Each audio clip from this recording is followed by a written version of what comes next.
बच्चों, कैसे हैं आप लोग। उम्मीद करता हूं बहुत ही शानदार जबरदस्त होगे और आपकी तैयारी काफी अच्छी चल रही होगी।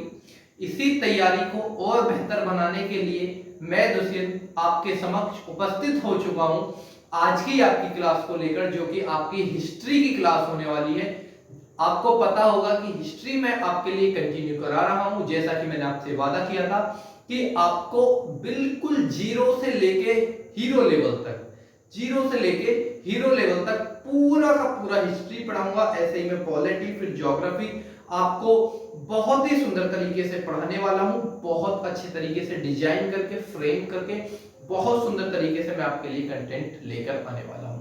तो आपका एंसेंट हिस्ट्री लगभग खत्म होने की कगार पर है। आपका सातवाहन वंश मौर्योत्तर काल में आज आपका खत्म हो जाएगा।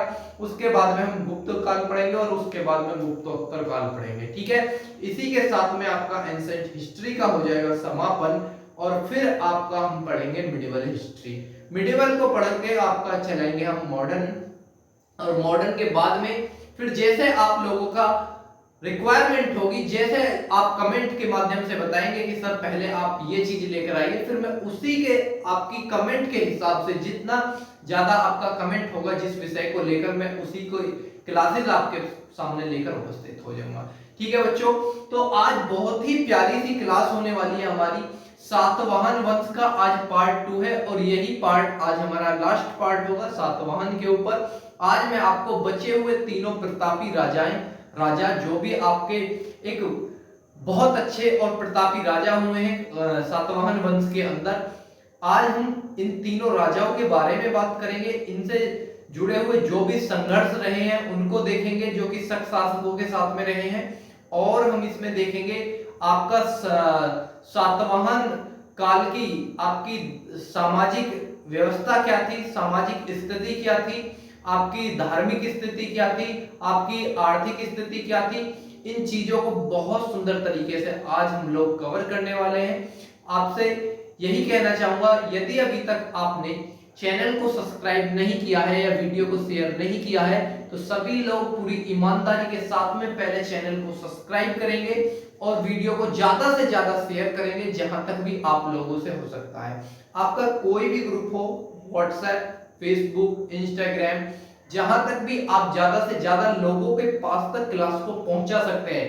सर आपसे निवेदन है, यही गुरु दक्षिणा के तौर पर आप कर दीजिए कि क्लास को ज्यादा से ज्यादा शेयर कर दीजिए जहां तक आपसे हो सकता है, और एक लाइक और एक कमेंट के साथ में हमारा मोटिवेशन बढ़ाइए, ताकि हम आपके लिए ऐसे ही डेडिकेटेड हो गए आपके लिए काम करते रहें, बहुत अच्छे से अच्छा रिसोर्सेज लेकर आपके पास में उपस्थित होते रहें और आपकी तैयारी को एक बेहतर दिशा दे सके, आपके सिलेक्शन को श्योर कर पाए, आपके नंबर को इंक्रीज कर पाए, आपकी जो रो मार्क होता है, जो आप एग्जाम हॉल में बैठकर जाओ आपकी जो चीजें बहुत ज्यादा कंफ्यूजन में आ जाती हैं, उनको बहुत सुंदर तरीके से हर एक चीज को अच्छे से आपको मैं समझा पाऊं, ताकि आपको एग्जाम हॉल में बैठकर कोई भी कंफ्यूजन ना हो। इसी तरीका से मैं अभी तक आपको पढ़ाता हुआ आ रहा हूं।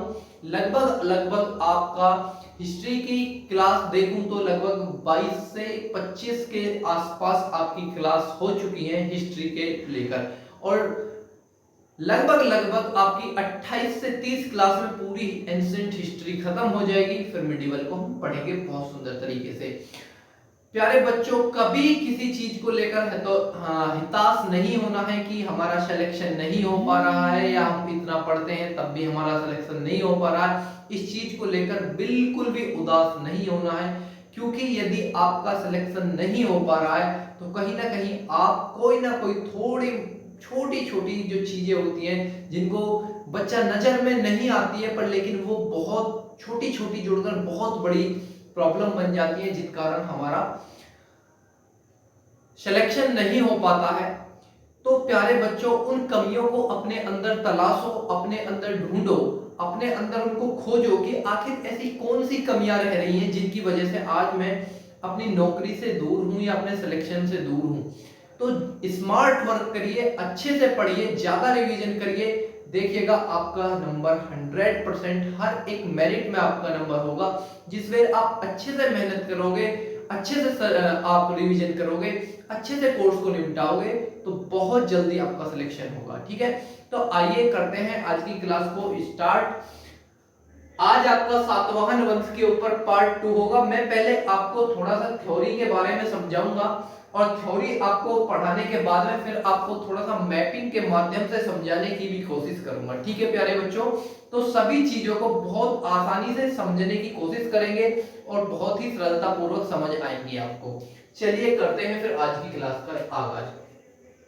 तो अभी जो हमने लास्ट क्लास में आपका सातवाहन वंश के बारे में पढ़ा था, तो हमने जो आपके लास्ट राजा पढ़े थे, तो राजा हाल को हम पढ़ के जा चुके हैं। हाल को हम पढ़ के जा चुके हैं। अब आगे जो आपके आएंगे वो आएंगे गौतमी पुत्र सतकर्णी, या इनको हम सातकर्णी द्वितीय भी बोलते हैं। इनको हम सातकर्णी द्वितीय भी बोलते हैं।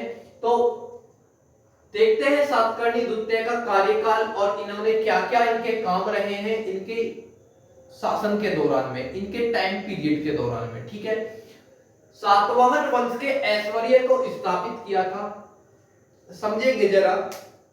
सातवाहन वंश के ऐश्वर्य को स्थापित किया था किसने? आपका गौतमीपुत्र सातकर्णी ने।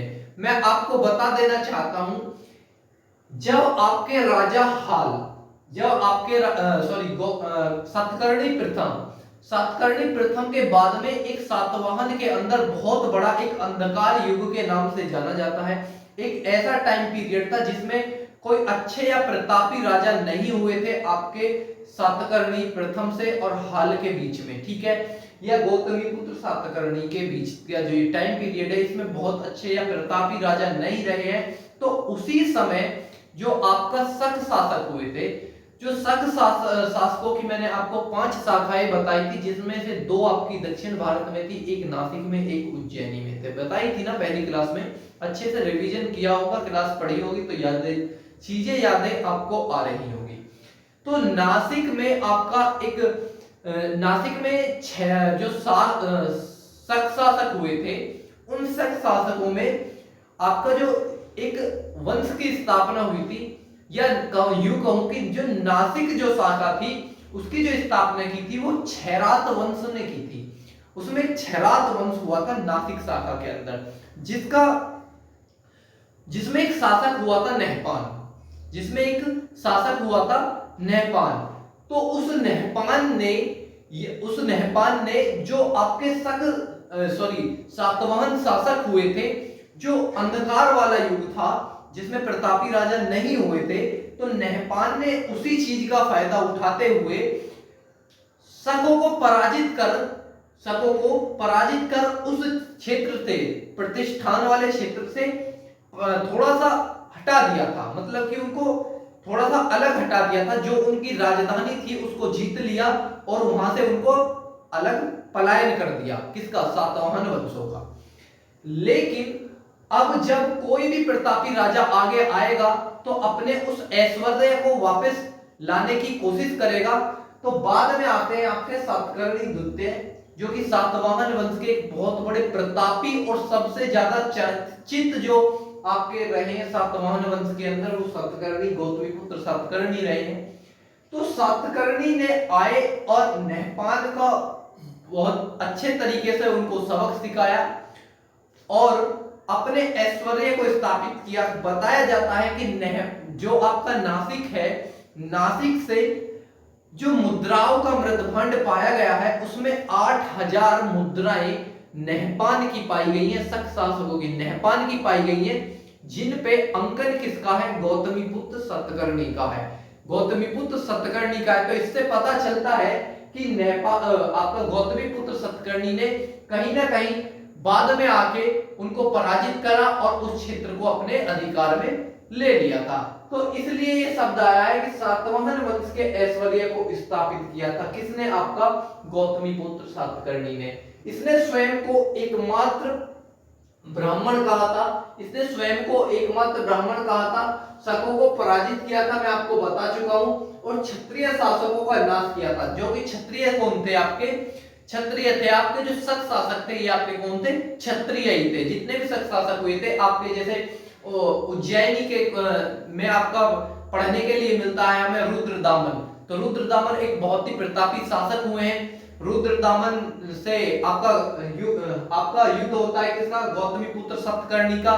और गौतमीपुत्र सतकर्णी रुद्रदामन को क्या करते हैं, पराजित करते हैं। और बाद में जो पुलमावी है इसको कौन पराजित कर देता है, रुद्रदामन पराजित कर देता है। बताया जाता है कि रुद्रदामन ने फिर अपनी बेटी का विवाह भी किया था आपका सातवाहन के अंदर। तो क्षत्रिय शासकों का नाश किया था किसने, गौतमीपुत्र सतकर्णी ने। तो इसलिए इसका शब्द यूज हुआ है कि क्षत्रियों का नाश किया था। ठीक है, आगे देखेंगे नहपान का अंत किया था जो कि इनका एक शत्रु था। क्यों, क्योंकि नहपान ने इनके वंश को बहुत क्षति पहुंचाई थी और वहां से पलायन करवा दिया था प्रतिष्ठान से नहपान ने। ठीक है, तो आगे देखते हैं जो छैरात वंश का था, मैं आपको बता चुका हूं। गौतमीपुत्र सातकर्णी का अपना साम्राज्य इतना विस्तारित किया था कि ऊपर आपका उत्तर में जो मालवा से लेकर दक्षिण नीचे कर्नाटक तक इसने अपना साम्राज्य पहुंचा दिया था। तो ये आपके गौतमीपुत्र सातकर्णी से कुछ महत्वपूर्ण टॉपिक या पॉइंट बन सकते हैं। इसमें इतना ज्यादा कुछ है नहीं, अगर जो आपने शुरुआत की क्लास को अच्छे ढंग से पढ़ा है तो बहुत आसानी से आपको सारी चीजें क्लियर होंगी और सातवाहन वंश के अंदर से आपका एक भी क्वेश्चन गलत होने की संभावना नहीं है। इस चीज की गारंटी मैं 100% लिख के दे सकता हूं। यदि आप हर एक क्लास को बहुत सुंदर तरीके से, बहुत अच्छे तरीके से, बिगर स्किप करे अच्छे तरीके से सुन रहे हैं या अच्छे तरीके से ले रहे हैं, तो आपका कोई भी चांस नहीं है कि आपका नंबर कोई काट जाए, क्योंकि बहुत अच्छे तरीके से आपको पढ़ाने की कोशिश की जा रही है। ठीक है, अगले देखते हैं टॉपिक आपका वशिष्ठी पुत्र पुलवामी। तो वशिष्ठी पुत्र पुलवामी का जो कार्यकाल रहा है वो 130 से 154 ईस्वी तक रहा है। अब देखते हैं इनके बारे में। इसके सिक्के और अभिलेख आंध्र से मिले हैं। क्वेश्चन आपसे बन सकता है कि सातवाहन वंश के अंदर कौन सा ऐसा राजा हुआ था जिसके अभिलेख और सिक्के आंध्र से मिले हैं। तो आपके किसके मिले हैं, पुलवामी के मिले हैं, जिसमें स्पष्ट होता है कि यह क्षेत्र दूसरी सदी तक आपका सातवाहन राजवंश का अंग बन चुका था। इसने अपनी राजधानी प्रतिष्ठान को बनाया था। किसने, आपका पुलवामी ने अपनी राजधानी किसको बनाया था, प्रतिष्ठान को बनाया था। और सिक्के कहां से मिले हैं और अभिलेख आंध्र से मिले हैं। ठीक है प्यारे बच्चों, आगे देखते हैं आपका यज्ञश्री सातकर्णी। तो प्यारे बच्चों, जो यज्ञश्री सातकर्णी का कार्यकाल रहा है वो 174 से 203 ईस्वी तक रहा है। 174 से 203 ईस्वी तक रहा है। यह सातवाहन वंश का अंतिम राजा था। क्वेश्चन आपसे बन सकता है, मैं आपको फिर से बताना चाहूंगा, फिर से आपको याद दिलाना चाहूंगा मेरे प्यारे बच्चों, यदि आपसे क्वेश्चन यहां से बनते हैं मौर्य उत्तर काल से या मौर्य काल से या एंसेंट हिस्ट्री से यदि आपके क्वेश्चन बनते हैं, तो बस ज्यादातर आपके जो कांस्टेबल लेवल तक जो आपके क्वेश्चन या ग्रुप 4 के जो आपकी परीक्षाएं होती हैं, इनमें जो क्वेश्चन बनते हैं वो यहीं से बनते हैं कि किसी वंश का संस्थापक पूछेगा आपसे, अंतिम शासक पूछेगा, किसने किसकी हत्या करी ये पूछेगा, और ज्यादा करेगा तो जो ज्यादा प्रतापी राजा हुए तो उनमें से बहुत सुंदर एक दो फैक्ट पूछ सकता है। तो आप याद रखेंगे कि सातवाहन वंश का अंतिम शासक कौन हुआ था, यज्ञश्री सातकर्णी हुआ था। यज्ञश्री सातकर्णी आपका सातवाहन वंश का अंतिम शासक हुआ था। बहुत अच्छी तरीके से हर एक चीज को याद रखेंगे, बहुत सुंदर तरीके से आपको समझाने की कोशिश कर रहा हूं। ठीक है, यज्ञश्री सातकर्णी ने उत्तर कोंकण और मालवा को शक शासकों से वापस लिया था। यज्ञश्री सातकर्णी ने उत्तर कोंकण और मालवा को कहीं ना कहीं जो मालवा वाला क्षेत्र था उस पे भी आपका मालवा वाले क्षेत्र में आपका जो उद्यानी वाली जो आपकी शाखा थी वहां उनका अधिकार हो चुका था। तो इसने आपका मालवा और उत्तरी कोंकण से शकों से वापस लिया था। यज्ञश्री सातकर्णी व्यापार और जल यात्रा का प्रेमी था। क्वेश्चन ऐसे पॉइंट आपसे बनते हैं, ऐसे पॉइंट आपसे पेपर के अंदर बनते हैं जो ये वाले पॉइंट है कि सातवाहन वंश के अंदर ऐसा कौन सा राजा हुआ था जो जल यात्रा का प्रेमी था? सर यही क्वेश्चन मिलेंगे आपको देखने के लिए, मैं गारंटी देता हूं इस चीज की, ऐसे ही क्वेश्चन आपको देखने के लिए मिलेंगे। पर आपने जब कभी इतना डीप जाके पढ़ा ही नहीं है तो क्वेश्चन आपसे गलत होने की पूरी संभावनाएं रहती हैं, पूरी संभावनाएं रहती हैं आपसे ऐसे क्वेश्चन पूछे जाने की। तो यज्ञश्री सातकर्णी व्यापार और जल यात्रा का प्रेमी था। इसके सिक्के आंध्र प्रदेश, महाराष्ट्र, मध्य प्रदेश से प्राप्त हुए हैं। इन सिक्कों पर जहाज का चित्र था। ऐसा मैं आपसे पूछता हूं, ऐसा सातवाहन वंश का पहला शासक कौन हुआ था जिसके सिक्कों पर जहाज का चित्र था? जिसके सिक्कों पर जहाज का चित्र था। यदि सर आपने क्लास को अच्छे से करा है तो आपको तनिक संकोच नहीं होगा इसका आंसर देने में, और आप बहुत अच्छी तरीके से इसका आंसर दे पाओगे और तुरंत बताओगे कि यज्ञश्री सातकर्णी जो कि आपका सातवाहन वंश का अंतिम शासक हुआ था, उसको जल यात्रा से बहुत प्रेम था, व्यापार से बहुत प्रेम था, तो इसीलिए उसने अपने सिक्कों पर जहाज का चित्रण कराया था। तो बहुत अच्छी तरीके से हर एक चीज को समझना है और बहुत सुंदर तरीके से रिवीजन बहुत करना है। मैं आपसे बार बार यही चीज कहना चाहता हूं मेरे प्यारे बच्चों, जितना आप घिसोगे, जितना आप घिसोगे उतना आप चमकोगे, जितना आप घिसोगे उतना आप चमकोगे। मैं आपको एक उदाहरण देना चाहता हूं, आपको मोटिवेशन थोड़ा सा देना चाहता हूं। आप देखो, कहते हैं कि अगर जो बार बार हम किसी चीज का प्रयास करते हैं ना, बार बार हम किसी चीज का प्रयास करते हैं तो वो कहीं ना कहीं हमारे दिमाग में टक्कर मारने लग जाती है, हमारे माइंड में वो चीजें हिट करने लग जाती हैं। आप देखो एक रस्सी को देखो, यदि वो कुएं में बार बार जहां से हम पानी निकालते हैं, अभी तो आप लोगों ने ये चीजें नहीं देखी होंगी पर लेकिन फिल्मों में अभी भी हमें ये चीजें देखने को मिल जाती हैं। जो हमारी पुरानी फिल्में हैं, अब की फिल्मों में देखने के लिए नहीं मिलेगा आपको। जो पुरानी फिल्में हैं उनमें आपको देखने के लिए मिलता होगा कि कुएं से जब पानी निकालते हैं तो वो रस्सी यदि कुएं की जो सपील पे बार बार रिगड़ कर क्या कर देती है, कुएं की सपील में निशान बना देती है। सर आप भी बार बार रगड़िए, आपके दिमाग में भी निशान बन जाएगा, आपके दिमाग में भी चीजें छप जाएंगी। आपको बताने की जरूरत नहीं पड़ेगी कि सातकर्णी कौन था, प्रथम सातकर्णी कौन था, द्वितीय कौन था, यज्ञश्री कौन था, आपको सारी चीजें दिमाग पे रट जाएंगी। कभी जिंदगी में इस चीज से बिल्कुल हरास नहीं होना है कि हमारा सिलेक्शन नहीं हो पा रहा है। आपको मैं बताऊं एक कहानी के तौर पर, जब बात चली रही है, आपको कभी मैं कहना चाहूंगा हर एक स्टूडेंट को, हर एक विद्यार्थी को कोई ना कोई मोटिवेशन किताब पढ़ते रहनी चाहिए, किसी ना किसी की बायोग्राफी पढ़ते रहनी चाहिए। लाइक आपका भीमराव अंबेडकर जी को पढ़िए, आप एपीजे अब्दुल कलाम को पढ़िए, आप एपीजे अब्दुल कलाम को पढ़िए। कहा जाता है कि एपीजे अब्दुल कलाम का बहुत एक सपना था कि मेरे को फौज के अंदर भर्ती होना है, मेरे को फौज के अंदर भर्ती होना है। तो एनडीए की परीक्षा देने के लिए आपका पहुंच जाते हैं देहरादून, और बहन के बताया जाता है बहन के कंगनों को गिरवी रखकर वो देहरादून पहुंचते हैं और उनका सिलेक्शन नहीं हो पाता है, कहा जाता है कि उनके पास में, उनकी बायोग्राफी में, उनकी किताब में लिखा हुआ है, कहा जाता है कि उनके पास में वापस आने के लिए पैसे नहीं थे, उनके पास में पैसे नहीं थे वापस घर आने के लिए, किराया नहीं था। लेकिन उसी समय उन्होंने मन बना लिया कि अब मैं आत्महत्या करूंगा, अब मैं सुसाइड करूंगा। तो गंगा नदी के किनारे पहुंच जाते हैं, वहीं पर कुछ ऋषि मुनि देखते हैं उनको, तो बुला लेते हैं कि इधर आओ बच्चे। तो वहां से उनको बुला लिया जाता है, पूछते हैं यहाँ क्या कर रहे हो। तो उन्होंने बताया कि मेरा एक बहुत बड़ा सपना था, मैं बहुत तैयारी करा इस चीज के लिए, बहुत पढ़ा, लेकिन मेरा सिलेक्शन नहीं हो पाया और मेरे पास घर जाने के लिए पैसे भी नहीं है, जो पैसे थे वो बहन के कंगन बेचकर मैं लेकर आया था। तो प्यारे बच्चों, वहां जगह से वो ऋषि कहते हैं कि एक काम करो, आप रात हमारे पास मेरे को, मैं आपको पैसे दूंगा और सुबह आप अपने घर चले जाना। ठीक है, कलाम साहब जी वहां जगह रुक जाते हैं और सुबह पूछते हैं कि आप तो मुनि हो, आप तो ऋषिगण हो, आप तो सब कुछ जानते हो, तो आप हमको मेरे को ये बताइए कि मेरी इतनी मेहनत के बावजूद भी मेरा सिलेक्शन क्यों नहीं हुआ, क्या कारण रहा कि मेरा सिलेक्शन नहीं हुआ।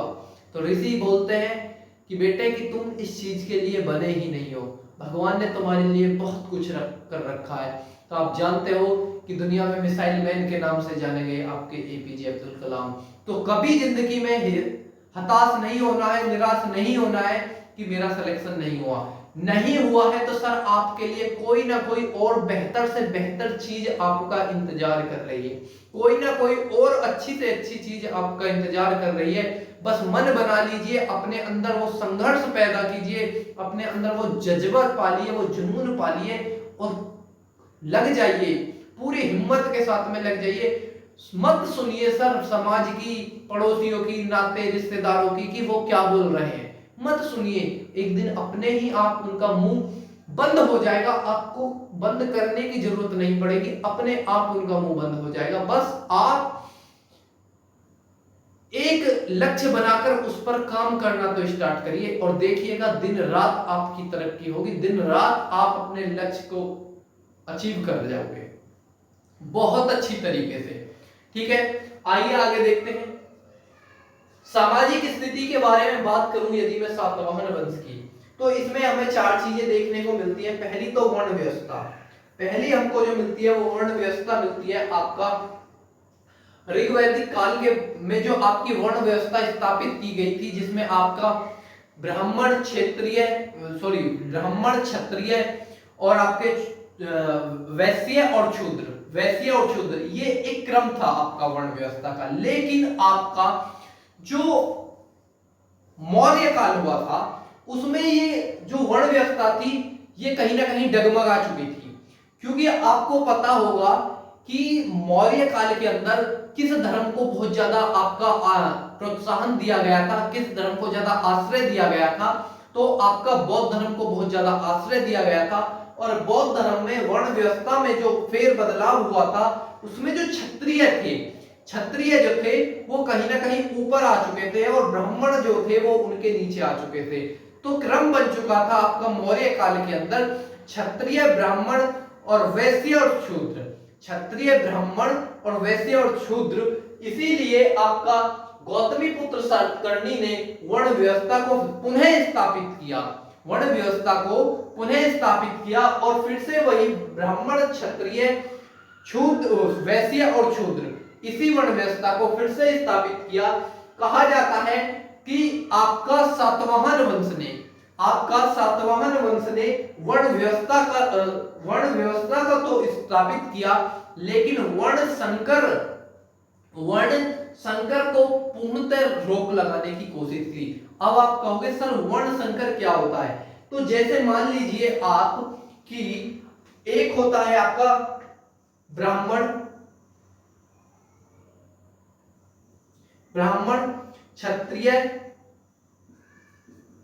क्षत्रिय, आपका वैश्य और शूद्र। तो यदि ब्राह्मण, तो यहां से समझेंगे, यदि ब्राह्मण वंश का लड़का और क्षत्रिय वंश की लड़की के साथ में विवाह करता है, ब्राह्मण वंश का लड़का क्षत्रिय वंश की लड़की से विवाह करता था, उसे बोलते थे हम अनुलोम विवाह।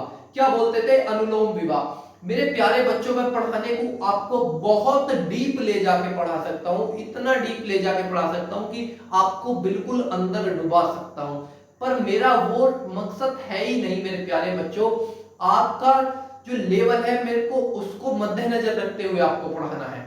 आपको इंटरेस्ट तो आएगा जब आप डीप जाके पढ़ोगे, पर लेकिन आप फिर कंफ्यूजन में आ जाओगे बहुत ज्यादा। तो इसलिए एक लेवल भी मेरे को मेंटेन करके रखना है, और आपको समझाने के लिए आपको अंदर भी लेकर जाऊंगा, ऐसी बात नहीं है नहीं, पर लेकिन एक लेवल तक। तो मैं आपको बताना चाहता हूं, जो वर्ण संकर था, वर्ण संकर व्यवस्था पर क्यों रोक लगाई गई थी। जो आपका ब्राह्मण वंश का लड़का यदि क्षत्रिय वंश की लड़की के साथ में विवाह करता है तो उसको हम बोलते थे अनुलोम विवाह। और यदि क्षत्रिय वंश की लड़की यदि ब्राह्मण वंश की लड़की और क्षत्रिय वंश के लड़के से विवाह करती थी तो उसको हम बोलते थे प्रतिलोम विवाह। और जो इन दोनों अनुलोम और प्रतिलोम विवाह से जो संतान पैदा होती थी उसको बोलते थे हम संकर व्यवस्था या संकर व्यवस्था। जो इनसे आपकी संतान पैदा होती थी, तो उस पर इन लोगों ने रोक लगाई थी। कहने का मतलब ये था कि ब्राह्मण वंश का विवाह क्षत्रिय में नहीं होगा और क्षत्रिय का विवाह ब्राह्मण में नहीं होगा। लेकिन बाद में जाकर ये चीजें हमें देखने को मिलती हैं कि आपका रुद्रदामन की जो बेटी का विवाह होता है आपका पुलवामी के साथ में, ठीक है। और इसमें दूसरी चीज देखने के लिए मिलती है कि वर्ण व्यवस्था पर तो जोर दिया ही गया था, लेकिन जो आपका काम के आधार पर, आपका काम के आधार पर भी जातियों को बांटा गया था। ये जो हमें देखने के लिए मिलता है, ये सबसे पहले सातवाहन वंश के ही अंदर मिलता है। जैसे कुम्हार, लोहार, बढ़ई, ये इनके काम के आधार पर इनको एक जाति के अंदर डिवाइड किया गया था। तो कहीं ना कहीं हमको इसमें जाति व्यवस्था देखने को भी मिलती है, सॉरी काम की व्यवस्था काम के आधार पर जाति देखने के लिए भी मिलती है आपके सातवाहन वंश के अंदर। तो ये आपकी सामाजिक स्थिति थी। उम्मीद करता हूं बहुत अच्छी तरीके से आपको समझ आई होगी। अब बात करते हैं शक सातवाहन संबंध। शक सातवाहन संबंध, तो मेरे प्यारे बच्चों शक सातवाहन संबंध से समझेंगे कि जो शक थे इन्होंने अपना जो मतलब क्षत्रिय थे, इनका प्रवेश ब्राह्मण वंश में कब शुरू हुआ, ब्राह्मण वंश या ब्राह्मण आपके समुदाय में कब प्रारंभ हुआ, ये जब इन्होंने अपनी शादियां सातवाहन वंश के अंदर करनी स्टार्ट कर दी, तब शक सातवाहन संबंध आया। तब शक सातवाहन संबंध देखने को भी हमें मिलता है। आपके शक राजाओं की पुत्रियां सातवाहन वंश के अंदर शादियां हुई थी, ठीक है। आगे देखेंगे भूमिदान।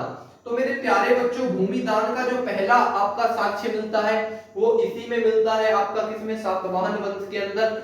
और भूमिदान से बताया जाता है कि बौद्धों को भी यह ग्राम दान में दिए जाते थे, बौद्धों को ग्राम दान में दिए जाते थे आपका सातवाहन वंश के अंदर, ठीक है। बात करता हूं स्त्रियों की दशा। तो स्त्रियों की दशा एक बहुत उच्च लेवल पर थी, बहुत अच्छी दशा थी स्त्रियों की, कह सकते हैं सामाजिक दशा भी बहुत सुंदर थी स्त्रियों की। प्रशासनिक कार्यों में भी आपकी स्त्रियां भाग लेती थी आपकी सातवाहन वंश के अंदर। क्योंकि हमें देखने के लिए मिलता है जो आपका सातकर्णी प्रथम था, सातकर्णी प्रथम की जो बीवी थी नागनिका, नागनिका एक बहुत अच्छी और योग्य शासिका भी मानी जाती है, क्योंकि उन्होंने अपने पति के शासन में बहुत योगदान दिया था आपका नागनिका ने, ठीक है। नागनिका ने बहुत ज्यादा आपका जो आपने पहली क्लास देखी होगी मैंने उसमें आपको बहुत अच्छी तरीके से समझाया। देखा जाता है कि हर एक शासक के आगे उनकी माता का नाम लगा हुआ है, गौतमी पुत्र सातकर्णी, वशिष्ठी पुत्र पुलमावी। तो इस प्रकार से हम देख सकते हैं कि स्त्रियों को बहुत ज्यादा इज्जत और बहुत ज्यादा आपका एक आगे जो प्रोत्साहन दिया जाना था वो आपको देखने के लिए मिलता है किसमें, सातवाहन वंश के अंदर देखने के लिए हमें मिलता है। हम कह सकते हैं कुछ लोग यहां से ये देख लेते हैं कि यदि इनको आगे प्रोत्साहित किया जा रहा है स्त्रियों को तो ये मात्र सत्तात्मक समाज था। लेकिन मेरे प्यारे बच्चों ये मात्र सत्तात्मक समाज नहीं था, पितृसत्तात्मक ही था, लेकिन माताओं की बहुत ज्यादा इज्जत की जाती थी आपका सातवाहन वंश के अंदर, ठीक है। तो आपको स्त्रियों की दशा उम्मीद करता हूं बहुत अच्छी तरीके से समझ आई। भूमिदान, तो ये थी आपकी सामाजिक स्थिति सातवाहन वंश के अंदर, ठीक है। अब आगे देखेंगे कि हम धार्मिक व्यवस्था कैसी थी। तो जो आपका सातवाहन वंश के जो राजा थे ये आपके ब्राह्मण वंश को बढ़ावा देते थे, ये ब्राह्मण वंशलंबी थे, ठीक है। और सही साणु, इसके लिए एक शब्द आया है सही साणु, तो ये किसके लिए आया है, सही साणु का मतलब होता है कि एक ही वंश को एक ही धर्म को बढ़ावा ना देना, मतलब कि सभी धर्मों को बढ़ावा देना। कोई किसी भी धर्म को मान सकता है, कोई किसी भी धर्म को आगे बढ़ा सकता है, कोई किसी भी धर्म का अनुयायी बन सकता है। तो इसमें इन्होंने बौद्ध धर्म के लिए भी बहुत सारे आपके काम किए हैं, जैसे आपकी अमरावती और नागार्जुनकोंडा और आपकी भांजा। तो ऐसे बहुत सारे आपके इनके आपके बौद्ध धर्मों के बहुत ज्यादा ऐसे स्थल हमें देखने को मिलते हैं जो सातवाहन वंशों से कहीं ना कहीं संबंध रखते हैं, ठीक है। और अन्य वंश में कि मैंने आपको बताया कि सातवाहन वंश के अंदर कोई भी किसी के ये नहीं था कि आप ब्राह्मण वंश को ही मानोगे, आप ब्राह्मण वंश में ही रहोगे।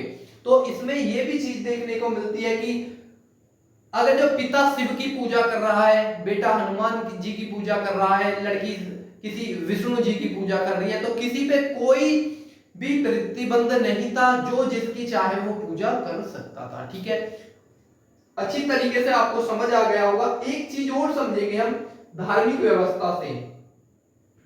सबसे पहली बार जो विदेशियों का भारतीयकरण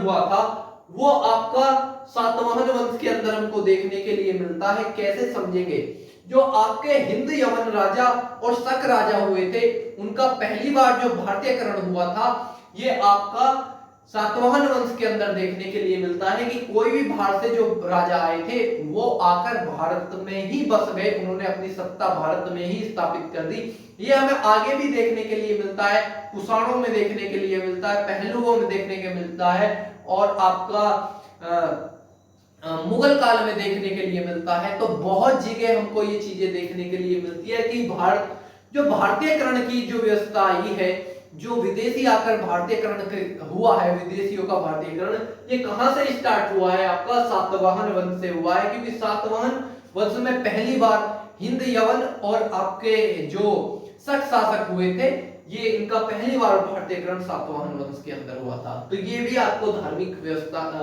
के अंदर आपको याद रखना पड़ेगा। ठीक है, आगे चलते हैं भाषा और साहित्य।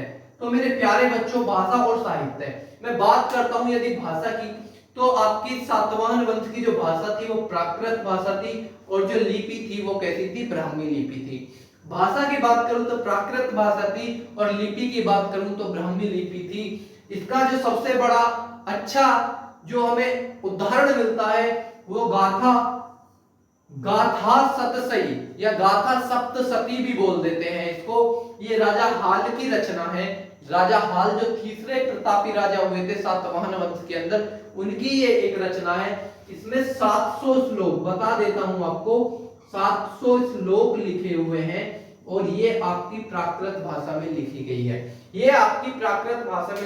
है। ठीक है, अब आगे बात करते हैं कि आपकी आर्थिक व्यवस्था। जो आर्थिक व्यवस्था रही थी वो सातवाहन वंश की किस प्रकार की रही थी? आपकी आर्थिक व्यवस्था। तो यदि अभी तक आपने इसको नोट नहीं किया है तो प्लीज पहले इसका स्क्रीनशॉट ले लीजिए, क्योंकि मैं आपको थोड़ा सा रफ करूंगा, तब आपको आर्थिक व्यवस्था के बारे में थोड़ा सा समझाने की कोशिश करूंगा। ठीक है, आइए, ले लिया होगा स्क्रीनशॉट। अब कल चलते हैं आगे, थोड़ा सा बस यहां से मिटा देता हूं मैं आपके लिए, बस 2 मिनट। तो जो आपकी आर्थिक व्यवस्था रही है सातवाहन वंश के अंदर, मेरे प्यारे बच्चों, सातवाहन वंश के अंदर जो आपकी आर्थिक व्यवस्था,